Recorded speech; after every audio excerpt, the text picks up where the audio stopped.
جن دعاؤں کو تم مانگتے مانگتے تھک جاتے ہو، اصل میں وہی دعائیں تو اللہ کو پسند آ جاتی ہے۔ جن سجدوں کو تم طویل کرتے ہوئے اپنی تہجد ادا کرتے ہو، اصل میں وہی سجدے تو تمہیں اللہ سے جوڑ دیتے ہیں۔ کوئی بھی تکلیف ہمیشہ نہیں رہتی، جو آج مشکل ہے کل وہی آسانی ہوگی۔ جس تکلیف میں تم اللہ سے مدد مانگتے ہو، اصل میں وہی تکلیف تو تمہارے سکون کا باعث بن جاتی ہے۔ مت بھولو، تمہارا رب تمہیں کبھی تنہا نہیں چھوڑتا۔ وہ تمہیں تکلیف سے نکال کر صبر کی راہ پر چلنا سکھا دیتا ہے۔ مت بھولو، تمہارے اٹھتے ہوئے ہاتھوں کی لاج رکھنا صرف تمہارا رب جانتا ہے۔ مت بھولو، تمہارا رب صرف کن کہتا ہے اور ہر شے فیکن کی صدائیں بلند کرتی ہے۔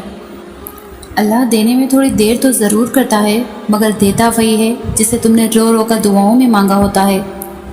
وہ تمہاری چاہت کو تم سے دور ضرور کرتا ہے، مگر تمہاری آزمائش کے بعد تمہیں اپنی منزل تک بھی پہنچا دیتا ہے جہاں تم جانا چاہتے ہو۔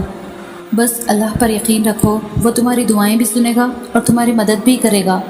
اس کے بس میں تو ایک ہی پل میں معجزے کرنا ہے، تو کیوں پریشان ہو جاتے ہو؟ جب تم اللہ کو چھوڑ کر دنیا کے پیچھے بھاگتے ہو، جب تم سب کو یاد رکھتے ہو مگر اللہ کو بھول جاتے ہو، پتہ ہے اللہ کب تمہیں بے سکون کر دیتا ہے؟ تب اللہ وہ ساری دنیا، ساری چیزیں تمہارے ہاتھوں میں تھما کر تمہیں بے سکون کر دیتا ہے۔ پھر ہر شے حاصل کر کے بھی تم خوش نہیں ہوتے۔ پھر اذان کی آواز کان تک تو پہنچتی ہے مگر دل تک نہیں پہنچ پاتی۔ چاہتے رکھو، لیکن اللہ کی چاہت سے بڑھ کر کچھ بھی نہیں۔ اپنی من پسند چیز کو مانگا کرو، لیکن اللہ کو مانگنے سے پہلے نہیں۔ یوں اللہ تمہیں بتاتا ہے کہ میں ہوں تو سب ہے، اگر میں نہیں تو کچھ بھی نہیں۔ تم اسے سب سے اول رکھو، وہ معجزوں کے لیے تمہیں سب سے اول رکھے گا۔ تم اسے خاص رکھو، وہ تمہارے لیے اپنا کن خاص رکھے گا۔ ہم سب کو ہمدردی کی نہیں، احساس کی ضرورت ہوتی ہے۔ ایسا احساس ہو جو کسی کی تکلیف جانتے ہوئے اللہ سے مخصوص دعائیں کرے، جیسے اپنی تکلیف میں تم اللہ سے مدد مانگتے ہیں، کیونکہ ایک دوسرے کے لیے دعائیں مانگنا سب سے زیادہ خوبصورت ہے۔ جب منزل تک پہنچنے کی تمام راہیں بند نظر آئیں، تب بھی یاد رکھنا کہ ایک راہ ایسی ہے جو اب بھی تمہارے لیے کھلی ہے۔ جب تمہارے پاس کچھ بھی باقی نہ رہے، تب بھی یقین رکھنا کہ تمہارے پاس تمہارا رب ہے۔ جب کوئی بھی شخص تمہارے ساتھ چلنے پر آمادہ نہ ہو، تب بھی توکل رکھنا کہ وہ رب جو شہر رگ سے بھی زیادہ قریب ہے، وہ آج بھی تمہارا منتصر ہے۔ اللہ تم پر تمہاری رضا کے راستے تب بند کر دیتا ہے جب وہ چاہتا ہے کہ تم اس کے راستے پر دوڑے چلے آؤ۔ وہ تمہاری دعائیں اسی لیے اپنے پاس سنبھال لیتا ہے تاکہ تم اس کے التجا لے کر بار بار اس کے روبرو جاؤ۔ وہ اگر آزمائش دیتا ہے تو تمہیں اس پر پورا اترنے کی ہمت بھی تو دیتا ہے۔ وہ کبھی بھی تمہیں نا امید ہونے نہیں دیتا۔ اللہ تمہیں تب تک توڑتا ہے جب تک تم اسے جڑ نہیں جاتے۔ وہ تمہیں تب تک بے سکون رکھتا ہے جب تک تم اپنا سکون اس کی رضا میں تلاش نہیں کر لیتے۔ وہ تب تمہیں عارضی محبتوں کی طلب لگائے رکھتا ہے جب تک تم اس کی محبت کی پہچان نہیں کر لیتے۔ وہ تمہیں پہلے تمہاری پہچان کرواتا ہے، پھر اپنا بتا دیتا ہے۔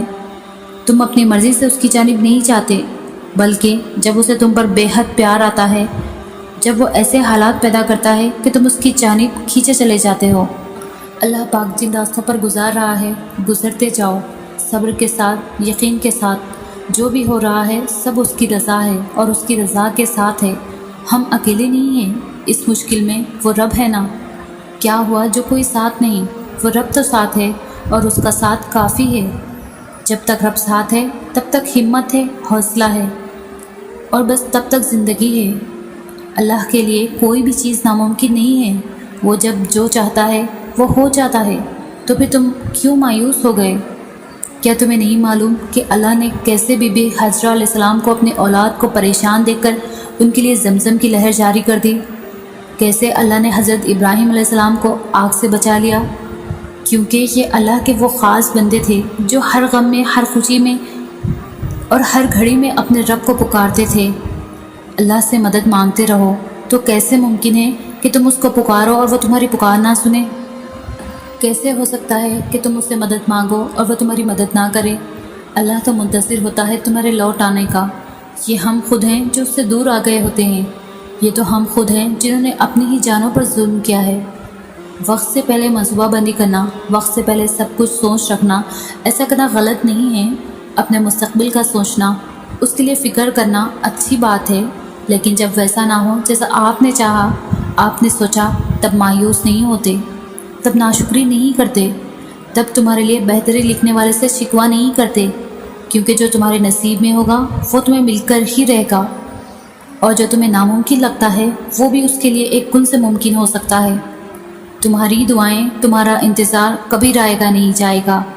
کوشش کیا کرو مگر مایوس نہ ہوا کرو، کیونکہ رب کے فیصلوں سے وہ مایوس ہوتا ہے جو اس پر یقین نہیں رکھتے، جن کا ایمان کمزور ہوتا ہے۔ کیا تم جانتے ہو کہ کیوں اس نے حضرت حاجرہ کو صحرا میں بھی زمزم نوازا؟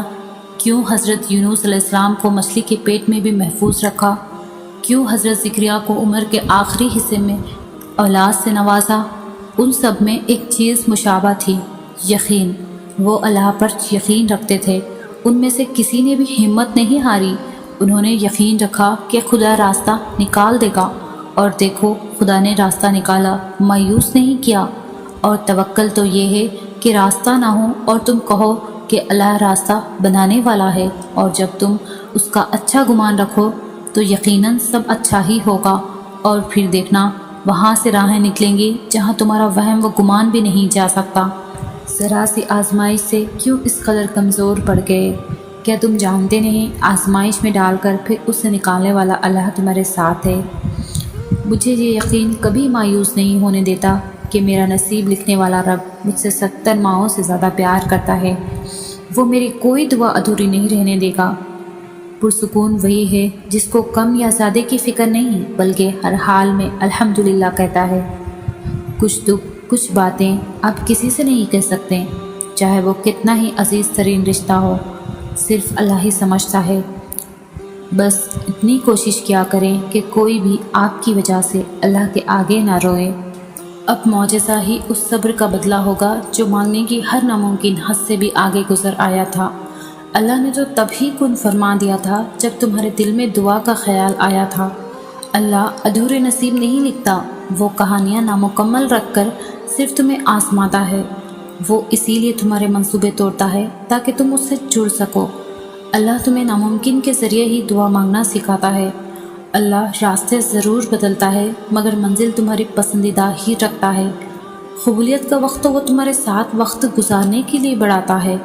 دیری کے بعد صلہ آتا ہے، اللہ کا انکار نہیں، اور معجزے تو پھر انتظار کرنے والوں کے لیے ہی ہوتے ہیں۔ ابھی تم جن دعاؤں کو دل سے لگائے ہو نا، یہ دعائیں تمہیں وہاں لے جائیں گی جہاں کوئی نہیں جا سکتا۔ تو کیا ہوا اگر کوئی راہ نظر نہیں آ رہی ہے ابھی؟ تو کیا ہوا اگر صلے کی آئی نہیں ہے ابھی گھڑی؟ ہر چیز کا اللہ نے ایک خاص وقت مقرر کر رکھا ہے۔ اس صحیح وقت پر معجزے بھی ہوں گے اور چیزیں بہتر بنا کر واپس بھی لوٹا دی جائیں گی۔ یقین رکھو، یقین رکھو، اللہ نے جو تمہارے لیے لکھا ہے وہ آخر میں تمہیں مل کر ہی رہے گا۔ اور پھر اللہ کے علاوہ کون ہے جو تمہارا درد سمجھے گا؟ اور اللہ کے علاوہ کون ہے جو تمہیں تھام لے گا؟ اللہ کے علاوہ کون ہے ایسا جو درد کو شفا میں بدل دے گا؟ اللہ کے علاوہ کون ہے ایسا جو سکون دے گا، تمہیں مطمئن کر دے گا؟